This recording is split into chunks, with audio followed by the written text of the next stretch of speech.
আসসালামু আলাইকুম। Hello everyone, কেমন আছেন সকলে? আশা করছি সকলে ভীষণ ভালো আছেন। আলহামদুলিল্লাহ, আমিও অনেক ভালো আছি। তো আজকে বরাবরের মতোই একটি লং ভিডিও নিয়ে চলে আসলাম। প্রথমেই আমি ভুড়ি ভাজি করব, তো তার জন্য পেঁয়াজটাকে আমি কড়াই দিয়ে নিয়েছি তেলে। এরপরে গোটা জিরে দিয়ে দিলাম, লবণ, হলুদ, মরিচ গুঁড়ো সব দিয়ে নিয়েছি। আর এই হলুদ গুঁড়ো আর মরিচ গুঁড়ো কিন্তু আমাদের বাসায় ভাঙানো, মানে মিলে ভাঙানো, বাসা থেকে পরিষ্কার করে নিয়ে যে একদম দাঁড়িয়ে থেকে ভাঙিয়ে এনেছে। আমরা কেনা মশলা খুব কম খাই না বলতে গেলে। আর এর মধ্যে এখন বাটা মশলাগুলো দিয়ে দিলাম। এবার মশলাটাকে কষিয়ে ভুঁড়িগুলো দিয়ে দিব। আর এই ভুঁড়িটা কিন্তু আমি আগে থেকেই কুটে বেছে পরিষ্কার করে নিয়ে তারপরে জাল করে রেখেছি। আমি যখনই ভুঁড়ি নিয়ে আসি তখন একবারে কেটে কুটে নিয়ে সিদ্ধ করে, মানে সব রকমের মশলা দিয়ে ঝাল লবণ দিয়ে সিদ্ধ করে রেখে দেই। তাহলে কিন্তু আর ভুঁড়ির গন্ধটা লাগে না। আর যখন খেতে ইচ্ছে করে বের করে রান্না করতেও বেশি সময় লাগে না, কারণ আগে থেকেই এটা অনেকটা সিদ্ধ করা থাকে। আর এর মধ্যে আলু দিয়ে দিচ্ছি, আলু ছাড়া তো আমাদের চলে না। আর আলুটাকে আজকে একটু বড় করেই কেটেছি, কেননা আমার ছোট বাচ্চাকে নিয়ে একটু পারছিলাম না, তাড়াহুড়ো করে একটু বড় করেই কেটে নিয়েছি। এবার এর মধ্যে গোটা রসুনও দেওয়া হয়েছে, ভালো করে কষিয়ে নিলাম। এবার কাঁচামরিচগুলোকে ছড়িয়ে দিলাম উপর দিয়ে।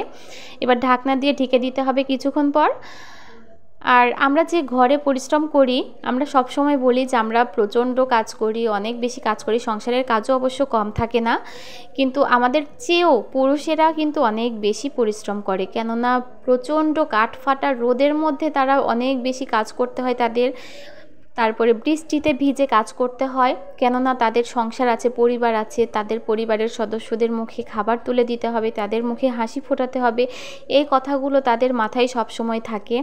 তারা যে কোনো ধরনের প্রাকৃতিক দুর্যোগকে উপেক্ষা করে কিন্তু ইনকামের তাগিদে ঘর থেকে বের হয়ে যায়।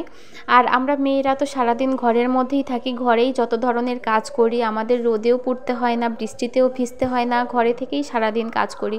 তো আমার মনে হয় এই দিক দিয়ে মেয়েদের একটু কষ্টটা কম, যদিও তুলনামূলকভাবে বেশিক্ষণ কাজ করতে হয় মেয়েদের, কিন্তু কষ্ট কিন্তু পরিশ্রম সব থেকে বেশি করে ছেলে মানুষ, পুরুষ মানুষ।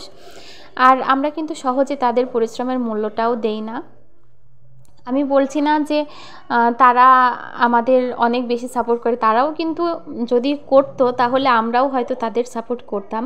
কেননা তারা সবসময়ই বলে আমরা সারাদিন ঘরে থাকি, কী কাজ করি। তারা যেমন আমাদের কাজ খুঁজে পায় না, আমরাও তেমন তাদের কাজ খুঁজে পাই না। কিন্তু এটা ভুলে গেলে চলবে না যে পুরুষ মানুষের সব থেকে বেশি পরিশ্রম হয়। দৈহিক, মানসিক, শারীরিক সব কিছুর পরিশ্রমটা তাদেরই বেশি হয় সব থেকে। আর পরিবারের টেনশন তো মাথায় থাকেই। তো আমরা যদি উভয়কে সাপোর্ট করতে পারি, ভালোবাসতে পারি, তাদের একে অন্যকে বুঝতে পারি, তাহলে কিন্তু বিষয়গুলো অনেকটাই সহজ হয়ে যায়। তো আমাদের উচিত একে অন্যের পাশে থাকা, আর সব ধরনের বিপদ আপদ থেকে দুজনকে সাপোর্ট করে যাওয়া। মেয়েদের যদিও সারাদিন ঘরের মধ্যে অনেক কাজ করতে হয়, মেয়েদের কাজের হিসাব থাকে না, কিন্তু পুরুষ মানুষেরও অনেক বেশি পরিশ্রম হয়।